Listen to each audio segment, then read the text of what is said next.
Please do subscribe to Prajabheri News Channel.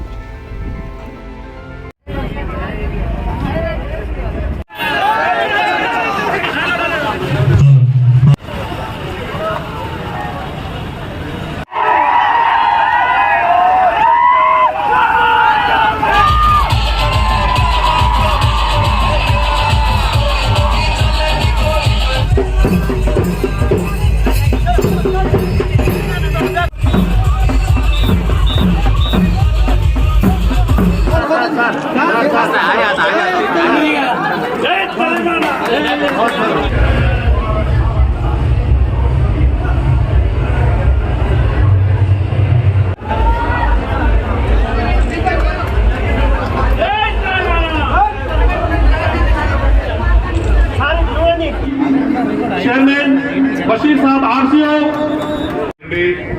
हमेशा हमको साथ देने वाले शेखुल्ला साहब है।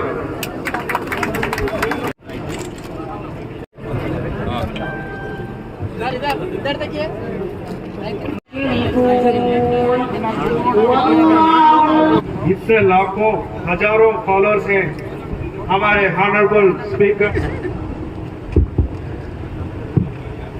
हमारे माइनॉरिटी बच्चों को 22 को पढ़ने के वास्ते, सोने के वास्ते, खाने के वास्ते तकलीफ हो रही बोल के एक दूसरे जगह में मुकाम पर स्कूल चला रहे थे और तकलीफ दूर करने के वास्ते सीएम साहब के मेहरबानी से 6 करोड़ 70 लाख रुपए खर्च करके एक अच्छा बिल्डिंग बनाए। आज तेलंगाना बनने से पहले पूरी रियासत में तेलंगाना एरिया में 6 या 7 माइनॉरिटी रेजिडेंट स्कूल थे। आज ये 9 साल के अंदर उसकी तादाद 204 बन गई। 204 स्कूल में तकरीबन 1,35,000 बच्चे पढ़ रहे हैं। आज पैसा ऐसा वालों हैदराबाद में कॉर्पोरेट स्कूल में पढ़ाते, अपने बेटों को, बेटियों को, नवासियों को, पोतरों को, पोतरी को लाखों रुपए खर्च करके साल को 3 लाख 4 लाख फीस बन के प्राइवेट स्कूल में पढ़ाते हैं। फिर देहात में गरीब जो बच्चे हैं उनको कौन पढ़ाएंगे, कौन गुजारे? जिस तरीके से स्टैंडर्ड स्कूल, स्टैंडर्ड एजुकेशन मिलना है वो नहीं मिल रहा है।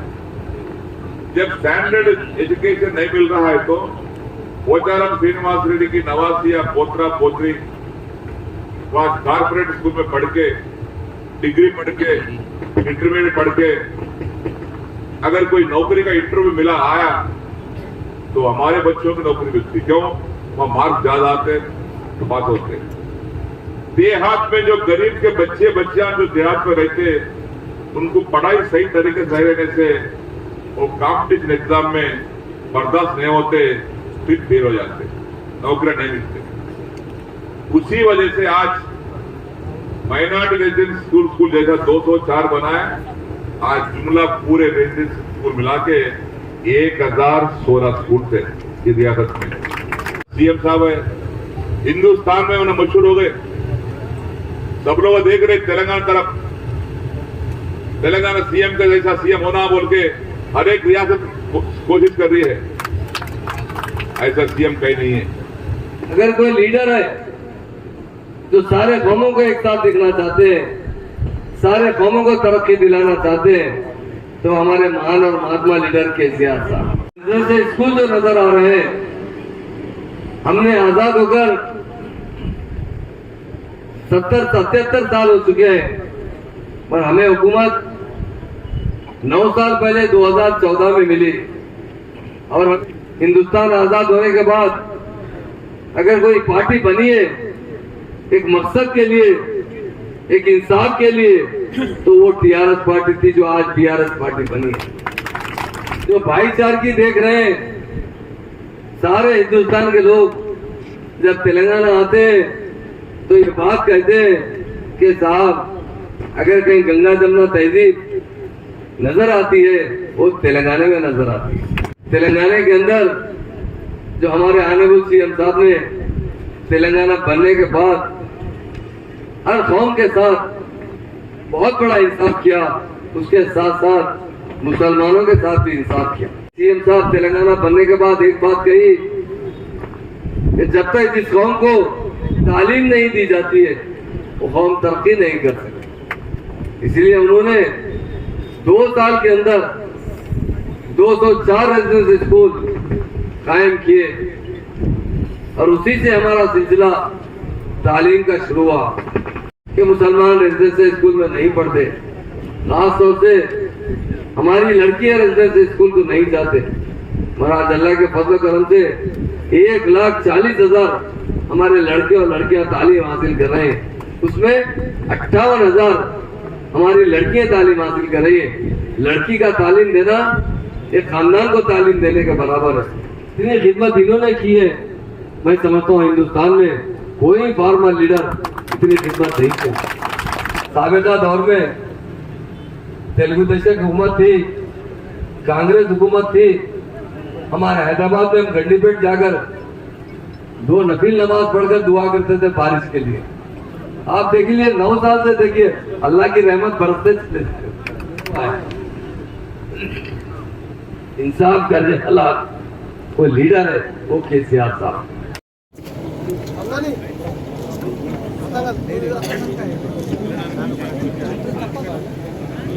Irfan, Sheikh Irfan, son of Sheikh Mohammed कोतमेल।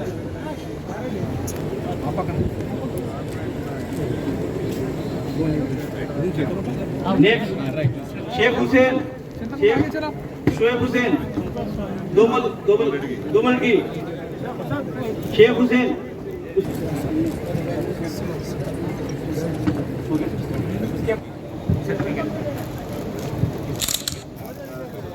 आपका नाम बशीर अफशान सुल्ताना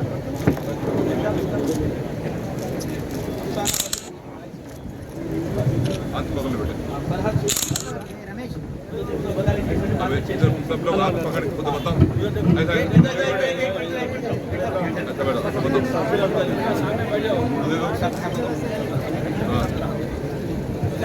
इधर देखिए।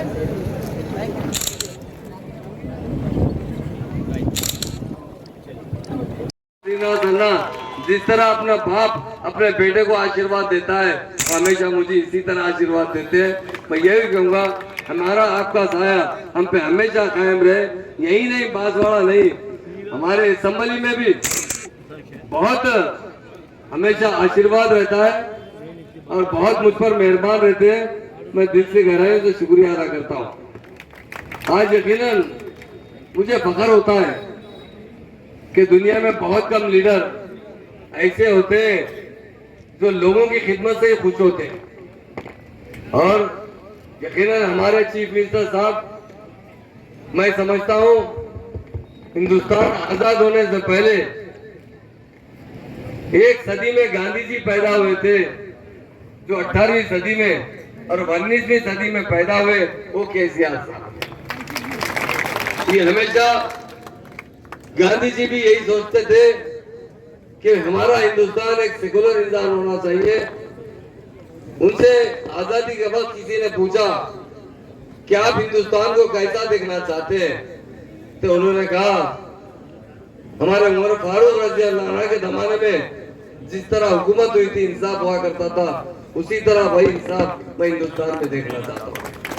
उसी के बाद अगर कोई लीडर है जो सारे कौमों को एक साथ देखना चाहते हैं, सारे कौमों को तरक्की दिलाना चाहते हैं, तो हमारे महान और महात्मा लीडर केसीआर साहब। आज रेजिडेंशियल स्कूल जो नजर आ रहे हैं, हमने आजाद होकर 70-77 साल हो चुके हैं, पर हमें हुकूमत 9 साल पहले 2014 में मिली और हमें हुकूमत आसानी से नहीं मिली। जिस तरह गांधी जी ने हिंदुस्तान की आजादी के लिए कई बार भूख हड़ताल और मरन पर बैठा था, हमें हमारा तेलंगाना 1956 में आंध्रा में मिलाया गया था। उसके बाद हम तबाह होते जा रहे थे, हमारा सारी रकम आंध्रा में खर्च की जा रही थी। उसके लिए हमारे महान और महात्मा लीडर ने 2001 27 अप्रैल को तेलंगाना राष्ट्र समिति बनाई थी, उसका एक ही एजेंडा था, हमारा तेलंगाना हमें चाहिए। साबिका लोगों ने बहुत सी पार्टी बनाई। हिंदुस्तान आजाद होने के बाद अगर कोई पार्टी बनी है एक मकसद के लिए, एक इंसाफ के लिए, तो वो टीआरएस पार्टी थी जो आज बीआरएस पार्टी बनी है। सीएम साहब का मकसद यही था, हमारी स्टेट को आंध्रा में मिलाया गया।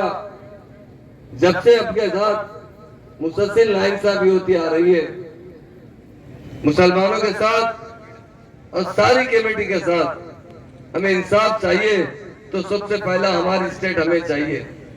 उसके लिए उन्होंने 1-2 साल नहीं 14 साल जद्दोजहद किए। 14 साल के जद्दोजहद के बाद तेलंगाना भी अलहदा हुआ और आप लोगों की दुआ से, आपकी मदद से टीआरएस को हुकूमत बनाने का मौका मिला। आज जो अमन देख रहे हैं, जो भाईचारगी देख रहे हैं, सारे हिंदुस्तान के लोग जब तेलंगाना आते हैं तो ये बात कहते हैं कि साहब अगर कहीं गंगा जमुना तहजीब नजर आती है वो तेलंगाना में नजर आती है। सारी कौमों को तरक्की देने का मौका नजर आता है, तेलंगाना में नजर आता है।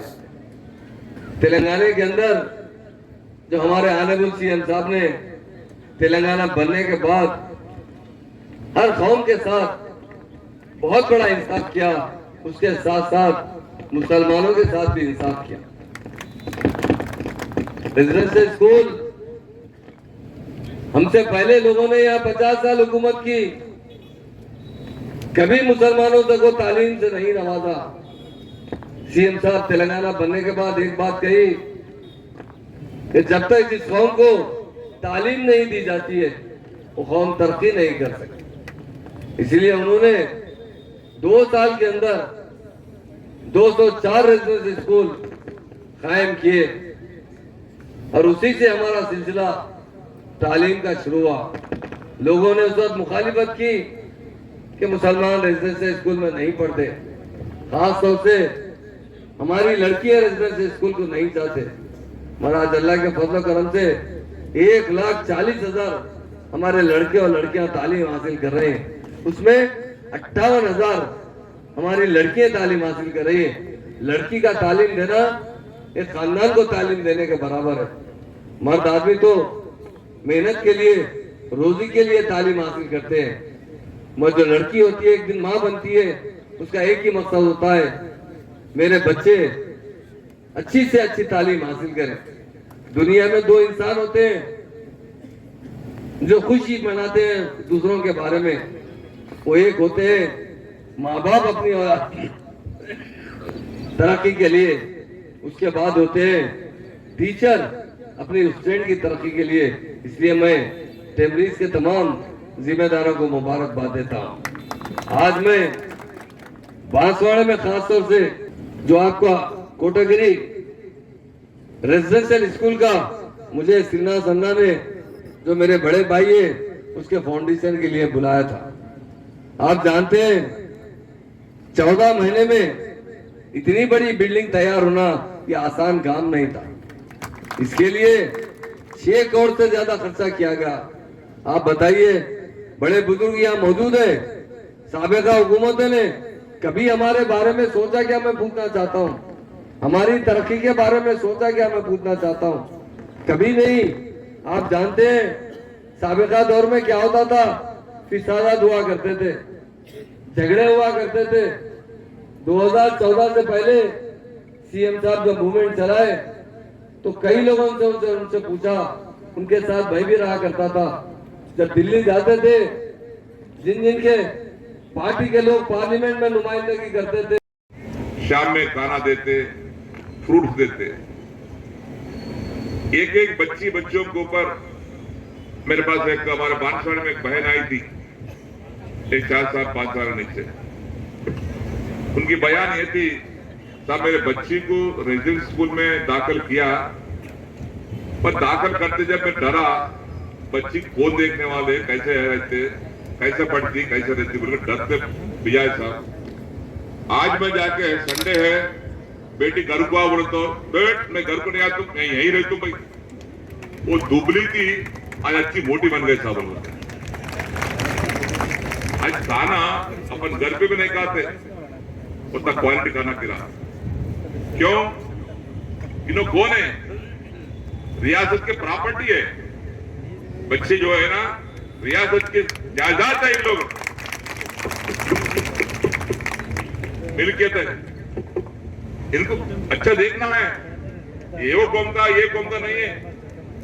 सब कौम के पूरे बच्चे अपने बच्चे हैं। तेलंगाना रियासत की जायदाद है, उनका देखभाल करना भी हम लोगों की जिम्मेदारी है। इसी वजह से आज स्कूलों के ताल्लुक से सीएम साहब के मेहरबानी से आज बड़ा अच्छी मिल रही है। एमबीबीएस सीट दाखिल कर रहे हैं, इंजीनियरिंग पढ़ रहे हैं, आईएएस एग्जाम लिख रहे हैं। अभी हमारे सैफुल्लाह साहब बोले कौन सा एग्जाम, एनडीए नेशनल लेवल पे एग्जाम लिखने के वास्ते जा रहे हैं। पहले नहीं था पूरा ये। आप लोग और कुछ खबरें क्या सुनाना चाहते हो बोले तो अपने बच्चे इंटरमीडिएट हो गए हैं, ठीक है। ज्यादा हमारे और बच्चियां एजुकेशन में ज्यादा लोग आ रहे हैं। वो क्या कहते इंटरमीडिएट बनने के बाद छोड़ दे रहे। कहां क्यों छोड़ रहे हैं? अरे डिग्री कॉलेज कहां जाना साहब, निजामाबाद कहां जाना, हैदराबाद कहां जाना, वो घर का किराया लेना पड़ता, पका के खाना पड़ता बोल के कुछ लोग इंटरमीडिएट पढ़ के छोड़ दे रहे। हमारे सीएम साहब के मेहरबानी से 1 साल के नीचे माइनॉरिटी डिग्री कॉलेज भी मंजूर करा के लाया। माइनॉरिटी डिग्री कॉलेज आज बांसवाड़ा में चल रहा है। BA, BCom, BSc, BZC, BSc, MPC, ये पूरे कोर्स से बांसवाड़ा में चल रहा है। और ये बात है पढ़ाई के वास्ते हमारे सैफुल्लाह साहब सही बताया। बच्चियों को उनकी जायदाद क्या है बोले तो पढ़ाई है, उनकी प्रॉपर्टी क्या है बोले तो पढ़ाई है, एजुकेशन उनका पढ़ाई है, तालीम उनका जायदाद है।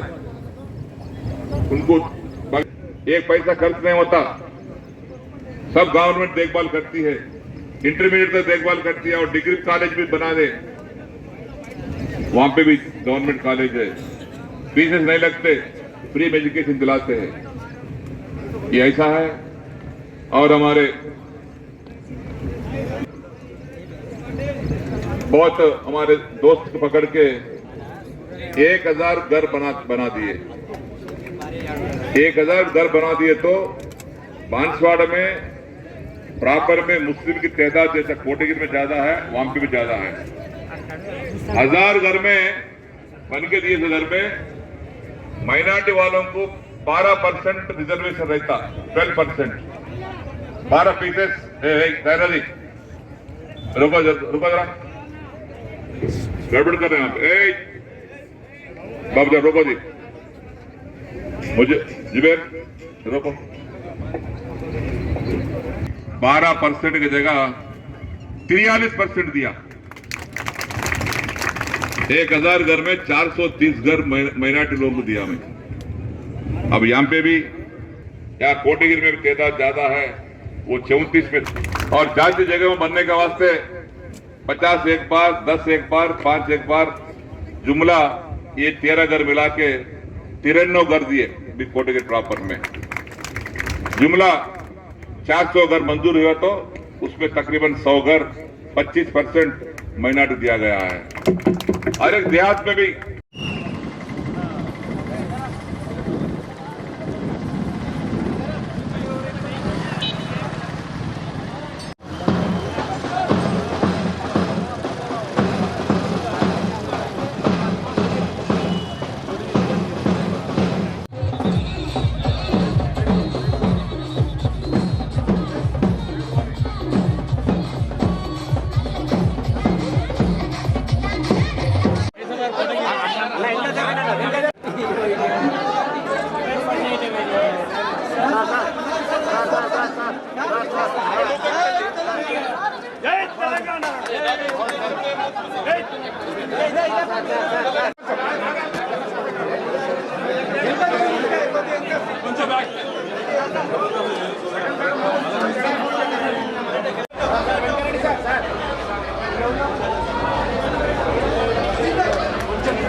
సార్ ఇటు చూడండి.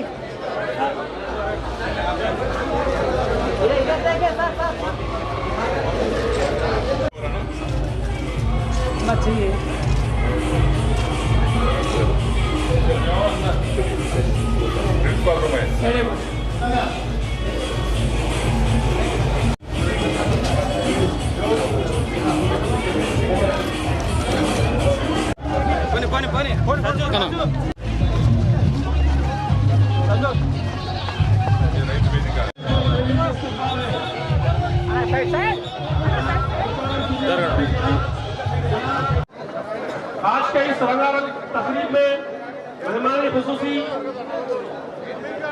दिलखुशी होगी। बादशाह सेठ साहब स्पीकर साहब यहाँ पर पुलिस वालों के लिए बहुत तो पहली बार इसके चेयरमैन मिले, पहली बार अपने सबके ऊपर प्रेम से मोहब्बत से यहाँ को आए, उनका 2-2 मिनट का उनका बात सुनेंगे और अपन मीटिंग होने हमारे तरफ सबको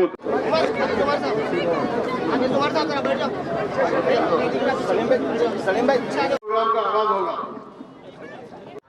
और खासतौर पे उर्दू एकेडमी के मेरे दोस्त उर्दू एकेडमी चेयर और कामारी जिले के सदर जनाब ख्वाजा मुजीबुद्दीन साहब, मैं बहुत बहुत शुक्रिया अदा करता हूँ। आज कोटेगरी में आप खुद इनके पैसे लगा के 7 करोड़ में बेहतरीन माइनॉरिटी रेजिडेंशियल स्कूल्स आज कायम करे हैं, इसलिए मैं साहब को मैं बहुत बहुत शुक्रिया अदा करता हूँ, मुबारकबाद भी पेश करता हूँ।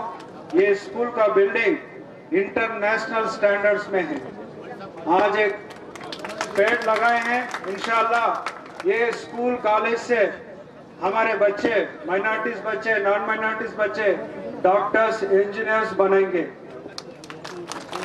నిర్మించిన Telangana state minority residential school building ఇనాగరేషన్కి విచ్చేసిన స్థానిక ఎమ్మెల్యే గారు, తెలంగాణ రాష్ట్ర శాసన సభాపతి Pocharam Srinivasa Reddy garu, Telangana state home affairs and prisons minister Mohammed Ali sir, Telangana state minority commission chairman Tariq Ansari saab, నిర్మించిన Telangana state minority residential school building ఇనాగరేషన్కి విచ్చేసిన స్థానిక ఎమ్మెల్యే గారు, తెలంగాణ రాష్ట్ర శాసన సభాపతి Pocharam Srinivasa Reddy garu, Telangana state home affairs and prisons minister Mohammed Ali sir, Telangana state minority commission chairman Tariq Ansari saab, Kotagiri మండలంలో 670 lakh rupees special development fund component కింద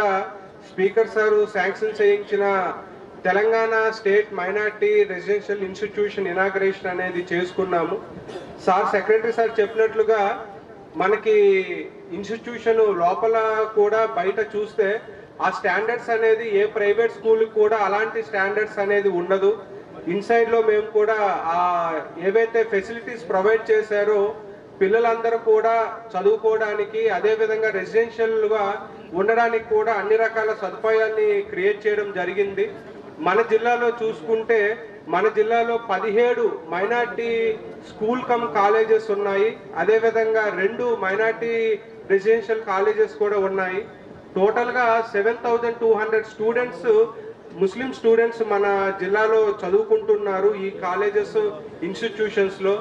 వాళ్ళ గురించి ప్రీ మెట్రిక్ స్కాలర్షిప్ కూడా మనము లాస్ట్ ఫైనాన్షియల్ ఇయర్ లో 948 lakh రూపీస్ గవర్నమెంట్ తరఫున ప్రీ మెట్రిక్ స్కాలర్షిప్ అనేది మంజూరు చేసుకున్నాము.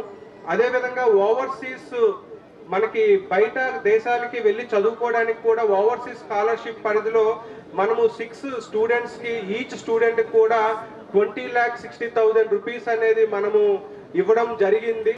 సో ఇదంతా కూడా మనకి మైనారిటీ రెసిడెన్షియల్ స్కూల్లో చదువుతున్న స్టూడెంట్స్ ని ఎంకరేజ్ చేస్తూ మోటివేట్ చేసేదానికి, వాళ్ళ అవసరాలన్నీ తీర్చే విధంగా కూడా మనకి తెలంగాణ రాష్ట్ర ప్రభుత్వం నుంచి అన్ని సదుపాయాలని కూడా క్రియేట్ చేస్తున్నాము. అదేవిధంగా ఈరోజు ఇంకొక ముఖ్య విషయం ఏమంటే మనకి మా నిజామాబాద్ జిల్లాలో బీసీ లోన్స్ కూడా అంటే బీసీ కమ్యూనిటీ వాళ్ళకి 1 లక్ష రూపీస్ ఇచ్చే పథకాన్ని మొదటగా మనము బాన్స్వాడ కాన్స్టిట్యున్సీలోనే వర్ణి మందిరంలో ఇనాగ్రేషన్ చేసుకున్నాము. అదేవిధంగా ఈ రోజు కూడా మైనారిటీస్కి ఇచ్చే 1 లక్ష రూపీస్ మనకి స్కీమ్ కూడా ఈ రోజు ఈ కోటగిరి మండలంలో బాన్స్వాడ కాన్స్టిట్యున్సీ అనేది ఈ రోజు స్పీకర్ గారి చేతుల మీదుగా హోమ్ మినిస్టర్ గారి స్పీకర్ చేతుల మీదుగా కూడా ఈ రోజు మనము నిజామాబాద్ జిల్లాలో ఆ స్కీమ్ అనేది ఈ రోజు లాంచ్ చేసుకోబోతున్నాము. అందులో భాగంగా ఈ రోజు 52 మంది ముస్లింలు సోదరిమణులకు 1 లక్ష రూపీస్ అనేది ఈ రోజు 1 లక్ష రూపీస్ చొప్పున ఇవ్వడం జరుగుతుంది. సో ప్రీవియస్ గా మనకి బ్యాంక్ లింకేజ్ స్కీమ్స్ అనేవి ఉండేవి, మీ అందరికీ తెలిసిందే. సో గవర్నమెంట్ నుంచి ఏమైనా లోన్ తీసుకోవాలి అనుకుంటే బ్యాంకుకి వెళ్ళి బ్యాంక్ మేనేజర్ నుంచి ఒక కాన్సెంట్ లెటర్ తీసుకొని అది కూడా కొంత సబ్సిడీ వచ్చేది, కొంత అమౌంట్ అనేది బెనిఫిషరీ కంట్రిబ్యూషన్ చేసుకొని చాలా కష్టపడి ఒక 5-6 నెలలు బ్యాంక్ చుట్టూ తిరిగి ఆ స్కీమ్ అనేది మనము గ్రౌండ్ చేసుకునే వాళ్ళము. ఇప్పుడు అటువంటి ఇబ్బందులు ఏమీ లేకుండా తెలంగాణ రాష్ట్ర ప్రభుత్వము డైరెక్ట్ గా 1 లక్ష రూపీస్ అనేది బెనిఫిషరీస్ కి ఎటువంటి బ్యాంక్ లింకేజ్ లేకుండా లోన్ లేకుండా డైరెక్ట్ గా 1 లక్ష రూపీస్ అనేది ఇవ్వడం జరుగుతూ ఉంది. సో ఈ 1 లక్ష రూపీస్ ని బాగా యూజ్ చేసుకొని దాన్ని మంచి యూనిట్ అనేది గ్రౌండ్ చేసుకొని ఫైనాన్షియల్ గా ఆర్థికంగా బాగా స్థిరపడాలని కోరుకుంటున్నాను. ఈ రోజు ఈ అవకాశం ఇచ్చినందుకు ధన్యవాదాలు. Thank you. जाएगा तो ये एक ऐसा दिया है जो कभी बुझने वाला नहीं. तो यकीनन आज की इस प्रोग्राम के अहमद स्कूल के अजीम इनोवेशन पर आज की जिसके लिए महफिल सजी गई, आज ये प्रोग्राम रखा गया, यहाँ के बांसवाड़ा के कई सदियों से लोगों की दिलों पे हुकूमत करने वाली कायद जनाब हमारे स्पीकर जनाब पोचाराम श्रीनिवास रेड्डी साहब और के इस अजीम स्कूल के प्रोग्राम में मेहमान खुसूसी की हैसियत से शिरकत करने के लिए तशरीफ फरमा है हमारे रियासत के हरदील अजीज वजीर दाखिला जनाब महमूद अली साहब और हमारे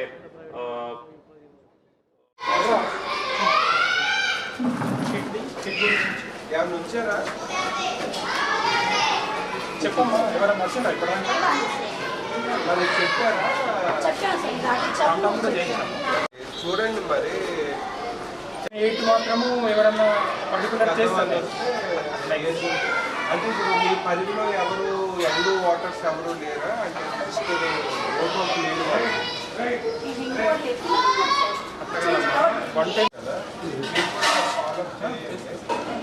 మీ పరిధిలో ఎవరైతే ఓటు హక్కు లేకుండా 18, 19 సంవత్సరాలు 20 సంవత్సరాలు ఉన్న వాళ్ళు ఉంటారో వాళ్ళ దగ్గర ఫామ్స్ తీసుకొని అప్లై చేయించారు.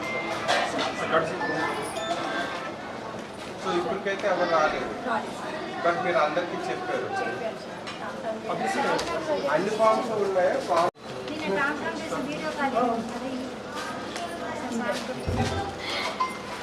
ఎన్ని ఇచ్చారు మీ ఫామ్స్? కొన్ని ఇచ్చారు సార్, మేము అవసరం పడితే మీ ఏరియా ఏదైనా ఉందో ఏరియా మొత్తం ఒకసారి తిరిగి ఎవరైనా వాటర్స్ ఉంటే లెఫ్ట్ ఓవర్ అయితే ఎండు వాటర్స్ ఇంకా మీటింగ్ పెట్టి ఎక్స్ప్లెయిన్ చేశారు. ఫామ్ 6 అనేది ఓన్లీ ఫ్రెష్ వాళ్ళకే తీసుకోవాలి. ఒక 30 years, 35 years, 40 years ఉంటే వాళ్ళు ఎక్కడో ఓటర్గా నమోదు అయ్యి ఉంటారు. ఫామ్ 8లో తీసుకోవాలి. చెప్పారు కదా ఇంతకుంటే ఓల్డ్ ఏజ్లో సార్ 15 మెంబర్స్ ఉన్నారు.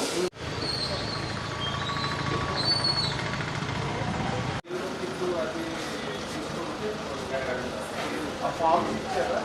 ఇచ్చారు సార్. నేను వచ్చి నమోదు చేసుకుంటారా? ఎక్కడైనా వాటర్స్ ఉంటే అది ఎన్విరాన్మెంట్ డెలిషన్స్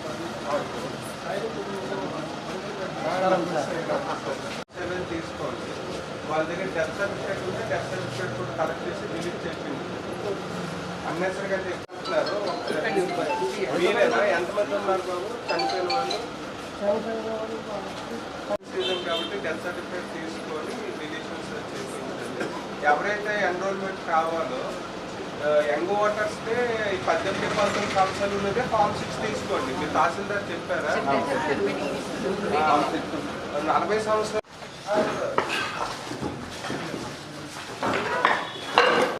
అది చేసేసి మొత్తం ఇది చేసి ట్రాక్ చేయాలని అందుకని ఒకసారి మీరు గ్రౌండ్ చూస్తారని ఇది చేసి సార్ చిన్న మా సత్కారం. Please do subscribe to Prajabheri News Channel.